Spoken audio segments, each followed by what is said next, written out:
அஹம் மத்ரக்ஷண பரஹா மத்ரக்ஷண பலம் ததா நமம ஸ்ரீபதேரேவேத்யாத்மானம் நிக்ஷிபேத் புதஹா.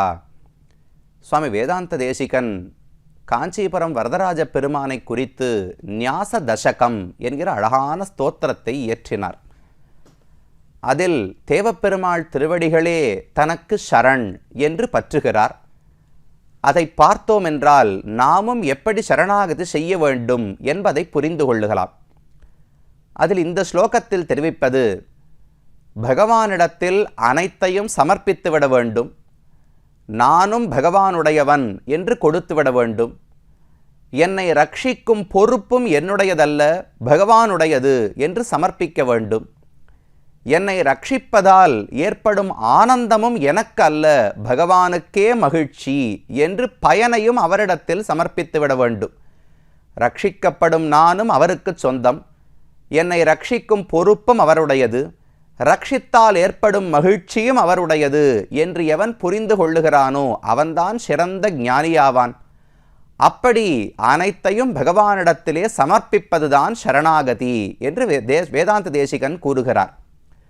அதற்கெல்லாம் இலக்காக யாரை கொள்ள வேண்டும் என்றால், பெருந்தேவி தாயாரோடு கூட காஞ்சிபுரத்தில் அருள் பாலிக்கக்கூடிய வரதராஜ பெருமான், அவனே நம்முடைய சரணாகதிக்கு இலக்காக இருக்க வேண்டும் என்று தேசிகன் தெரிவிக்கிறார். அந்த தேவப்பெருமாளுடைய உற்சவங்களை நாம் மாதம் நடக்கும் கிரமத்தில் பார்த்து வருகிறோம். கடைசியாக மார்கழி மாதத்தில் நடக்கும் அத்தியன உற்சவம், ஆண்டாளுடைய நீராட்ட உற்சவம் வரை பார்த்தோம். அதைத் தொடர்ந்து தை மாசத்தில் பகவானுக்கு பல முக்கியமான உற்சவங்கள், தை மாசம் வனபோஜன உற்சவம் என்று கொண்டாடுகிறார். அதற்கு மேல் ரத சப்தமி மிக பிரசித்தமானது. சூரிய பிரபை சந்திர பிரபை என்று 2 வேளைகளில் பகவான் 2 வாகனங்களிலே எழுந்தருளி காட்சி கொடுக்கிறார். அதற்கடுத்து தை மாசம் பௌர்ணமி திதியிலிருந்து தொடங்கி 3 நாட்களுக்கு பெருமானுக்கு தெப்போற்சவம் நடக்கிறது.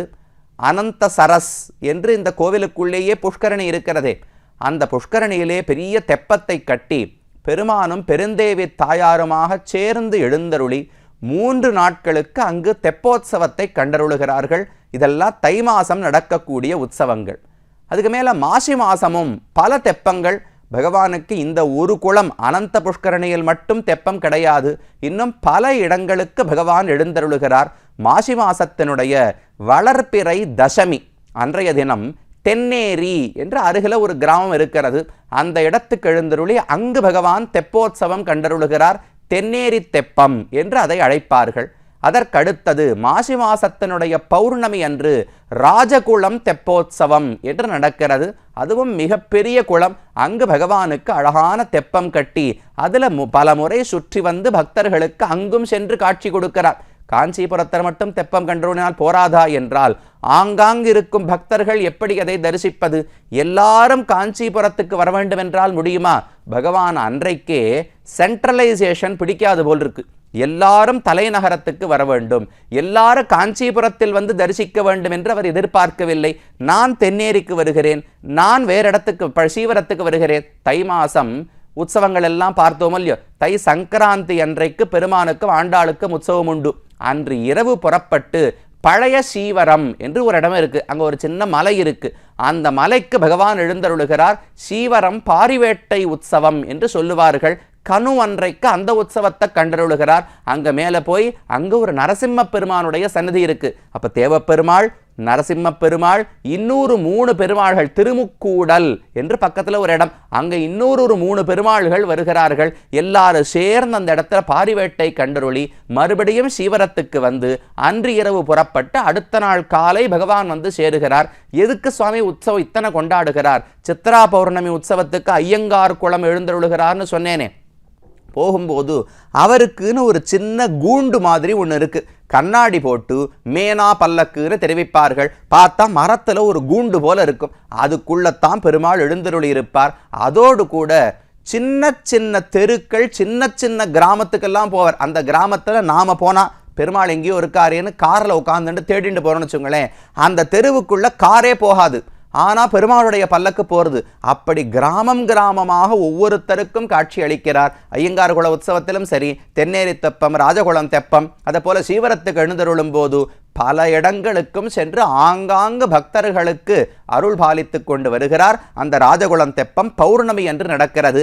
அது முடிந்து திரும்ப வந்தவுடனே 3 நாட்களுக்கு தவனோத்சவம் என்று பெருமாள் கண்டருளுகிறார். அழகான மாசி பங்குனி வந்ததுனாலே பூக்கக்கூடிய சமயம் அல்லவா, அதனால பல புஷ்பங்களையும் தவன செடிகளையும் வைத்து தவனோத்சவம்னு தாயாருடைய தோட்டம் இருக்கே, கோவிலுக்குள்ளேயே இருக்கும் தோட்டத்தில் 3 நாட்களுக்கு தவனோத்சவம் நடக்கிறது. 3 நாளுக்களுக்கு 3 குறிப்பிட்ட அலங்காரங்கள் உண்டு. முதல் நாள் அன்று வெங்கடாத்ரி கொண்டை சாத்தி கொண்டு எழுந்தருளுவார். 2வது நாள் அன்று காளிங்க நர்த்தன திருக்கோலத்தில் எழுந்தருளுவார். 3வது நாள் அன்று புல்லாங்குழலோடு மாடு கன்றுகளோடு வேணுகோபாலன் திருக்கோலத்திலே எழுந்தருளுகிறார். அது அந்த பெருமாளுக்கு ரொம்ப சிறப்பு. பல கோவில்களில் பெருமான் ஒரே மாதிரி தான் இருப்பார், அலங்காரங்கள் எல்லாம் கிடையாது. சில கோவில்களில் அழகான அலங்காரங்கள் உண்டு. அந்த வரிசையில் தேவப்பெருமாளுக்கு வேணுகோபாலன், காளிங்க நர்த்தனன், இதெல்லாம் பிரசித்தமான அலங்காரங்கள். இதெல்லாம் மாசி மாசத்தில் நடக்கக்கூடிய உற்சவங்கள். அடுத்து பங்குனி மாசத்துக்கு வந்தோம்னால் பிரசித்தமான பங்குனி உத்தரம் சேர்த்தி உற்சவம். பெருமாளுக்கு 5 நாச்சியார்களோடு சேர்த்தி நடக்கிறது. கீழே நவராத்திரி உற்சவம் பெருந்தேவி தாயாருக்குன்னு பார்த்தோமா, ஆண்டாளுக்கு திருவாடிப்பூர உற்சவம் போகி கல்யாணோத்சவம் 2 நடக்கிறதா, அதே போல இந்த பங்குனி உத்தரத்தில் 7 நாட்களுக்கு உற்சவம் மலையாள நாச்சியாருக்கு நடக்கிறது. பெருமாளுக்கு மலையாள நாச்சியாருக்கு சேர்ந்து புறப்பாடு நடக்கும். கண்ணாடி அருளே எழுந்தருளி இருப்பார்கள். அதுல கடைசி நாள், உற்சவத்தினுடைய கடைசி நாள் பங்குனி உத்தரம் தானே. அன்னைக்கு உத்தரத்தன்று வெளியில திருவடி சன்னதிக்கெல்லாம் போயிட்டு வந்து 100 மண்டபத்தில் ஊஞ்சல் எல்லாம் நடக்கும். முடிந்த பிறகு 5 தாயார்களும் தாயார் சன்னதிக்கு எழுந்தருள்வார்கள். பெருந்தேவி தாயாருடைய சன்னதி இருக்கு. அந்த சன்னதியில் கர்ப்ப கிரகத்துக்கு உள்ளேயே, அதாவது மூலவர் தாயார் இருக்காரோ இல்லையோ, அந்த தாயாருக்கு முன்னாடியே பெரிய சிம்ஹாசனத்தில் பெருந்தேவி தாயார், பெருமாளுடைய ஸ்ரீதேவி பூதேவி உபயநாச்சிமார்கள், ஆண்டாள், மலையாள நாச்சியார் 5 நாச்சியார்களும் வந்து எழுந்தருளி விடுவார்கள். மெதுவா ஒரு 11:30 மணிக்கு அழகான சிக்குத்தாடை, அந்த பெருமாளுக்கே தனிச்சிறப்பு தனித்தன்மைன்னு சொல்லலாம். தலையில் அப்படி அழகா சுத்தி ஒரு முண்டாசு கட்டினது போல சிக்குத்தாடைன்னு பெருமாள் ஒன்று அணிந்து கொள்ளுவார். அந்த சிக்குத்தாடையோடு அழகான மல்லிகைப்பூ அலங்காரத்தோடு 100 மண்டபத்திலிருந்து புறப்பட்டு மங்கள வாத்தியங்களோடு தாயார் சன்னதிக்கு பகவான் எழுந்தருளுவார். ராத்திரி 12 மணி அளவில் பெருமானுக்கு 5 நாச்சியார்களோடு சேர்த்தியிலே எழுந்தருளுவார். மகாநவமி அன்னைக்கு பெருந்தேவி தாயாரோடு சேர்த்தி, அது கர்ப்ப கிரகத்தில் தாயார் மூலவருக்கு பக்கத்தில் கிடையாது, வெளியில் மண்டபத்தில் தான். ஆனால் இந்த மகாநவமிக்கான மகாநவமி சேர்த்தி அப்படி. இந்த பங்குனி உத்தர சேர்த்தி என்போது பெருந்தேவி தாயார் சன்னதிக்கு உள்ளேயே 5 தாயார்களோடு வரதராஜ பெருமானுக்கு சேர்த்தி உற்சவம் நடக்கிறது. ஸ்ரீதேவி பூதேவி பெருந்தேவி தாயார் ஆண்டாள் மலையாள நாச்சியார் இத்தனை பேரோடும் சேர்ந்திருந்து அடுத்த நாள் கார்த்தால ராத்திரி 12 மணிக்கு எழுந்துருளினா அடுத்த நாள் கார்த்தால விஸ்வரூபம் திருவாராதனமே 9:30 மணிக்குத்தான் நடக்கும். விடியற்காலையெல்லாம் எழுப்பணும். இப்பதானே பெருமாள் சேர்ந்து இருக்கிறார் தாயாரோடு, அவசரத்தில் எழுப்பது கிடையாது. மெதுவா 9:30-10 மணிக்கு திருவாராதனம் நடந்து அன்னைக்கு புறப்பாடு கண்டருளி 100 மண்டபத்துக்கு பக்கத்துல அழகான பத்தி உலாத்தல். ஒரு வீடு இருக்கு, அப்படியே பல பத்திகள் இருக்குமோ இல்லையோ, இப்படி உலாவி மெதுவா பகவான் வாத்தியத்தோடு கூட தாயார்களோடு சுற்றி வருவார். அதற்கு மேல அவரவர்கள் தங்களுடைய சன்னதிக்கு செல்லுகிறார்கள். பெருமானும் திரும்ப பங்குனி உத்தரம் முடிஞ்சா அடுத்த நாள் ஹஸ்தம் வந்துருமோ இல்லையோ, அதனால கண்ணாடி அறைக்கு எழுந்தருளி அங்கு ஹஸ்தத்துக்கான திருமஞ்சனம் கண்டருளி அதற்கு மேல பகவான் தன்னுடைய மலைக்கு எழுந்தருளார். மலையாள நாச்சியார் தன் சன்னதிக்கு எழுந்தருளுகிறாள். இப்படி 7 நாட்களுக்கு மலையாள நாச்சியாரோடு சேர்ந்து பெருமானுக்கு உற்சவம். அப்ப அந்தந்த தாயாருக்கு தனித்தனியாக உற்சவங்கள் ஏற்பட்டிருக்கின்றன. இதெல்லாம் பங்குனி உத்தர உற்சவம். அடுத்தது பங்குனி மாசத்து ஸ்ரவணத்தன்று முடியும்படிக்கு 7 நாட்களுக்கு பல்லவ உற்சவம்னு ஒரு உற்சவம் உண்டு. 100 மண்டபம்னு சொன்னேன், தேவஸ்தம்பத்துக்கு பக்கத்துல அங்குதான் இந்த உற்சவம் நடைபெறுகிறது. தேவப்பெருமாள் உபயநாச்சிமாரோடு அங்கு வந்து விடுவார். கூடவே பிரணதார்த்திஹரன் என்று ஒரு சின்ன பெருமாள் இருக்கார். இந்த பெருமானுடைய பஞ்சவேரர்களுக்குள்ள ஒருவர், அந்த பிரணதார்த்திஹரன் என்பவரும் எழுந்தருளி அவருக்கு முன்னால் காஞ்சிபுரத்தினுடைய ஸ்தல புராணம் மாஹாத்மியம்னு ஒரு புராணம் இருக்கும் இல்லையோ, அந்த புராணத்தை பெருமானுக்கு முன்னால் படிப்பார்கள். 7 நாட்களுக்கு படித்து அதையே பகவானுடைய அவதார உற்சவமாக கொண்டாடி அவருடைய அவதாரம் அந்த ஸ்ரவண திருநட்சத்திரத்தனி தானே.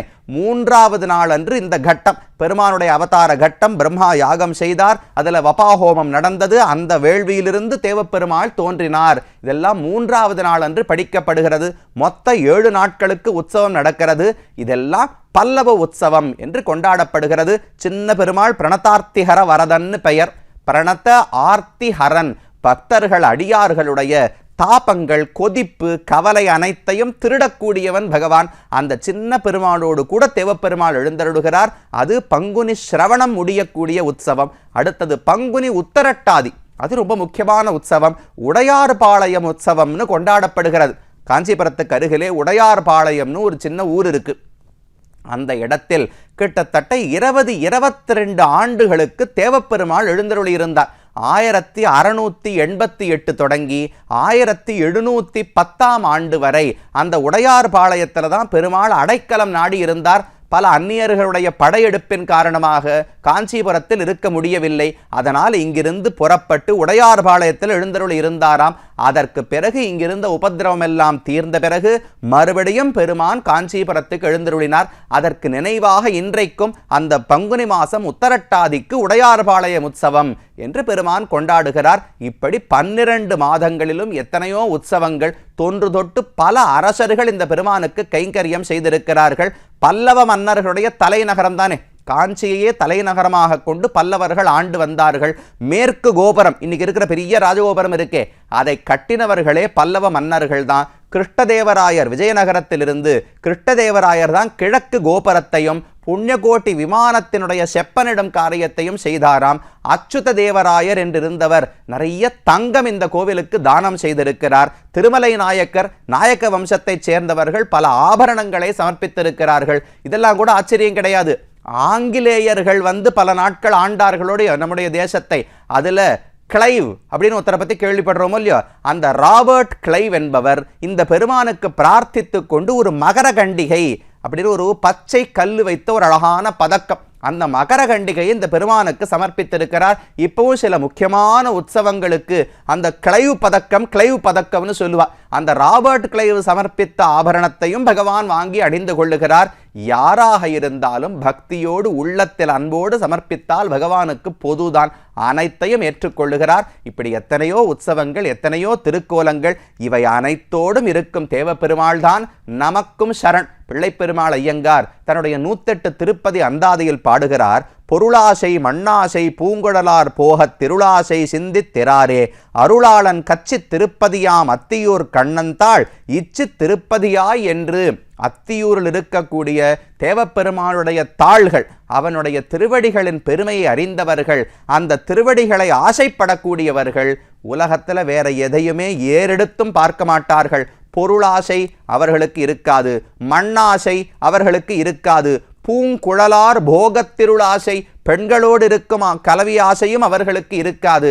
இது உலக இன்பங்கள் எதிலும் ஆசை வைக்காமல் பகவானே முழுமுதற் கடவுள், அவனை அடைந்து கைங்கரியம் செய்வதே நமக்கு புருஷார்த்தம். அதுவும் தேவப்பெருமாள் திருவடிகளை விட்டு அகலாமல் இருப்பதே நமக்கு வாழ்ச்சி என்கிற எண்ணத்தோடு பக்தர்கள் இருப்பார்களாம். நாமும் இந்த கோவிலுடைய எத்தனையோ பெருமைகள் அதுல ஓரளவுக்கு அனுபவித்திருக்கிறோம். இதுக்கே இத்தனை பகுதிகள் சொன்னா சொல்லிக்கொண்டே போகலாம். நமக்கு நிகழ்ச்சி மேல போகணும், அடுத்தடுத்த திவ்யதேசத்துக்கு செல்ல வேண்டும் அல்லவா?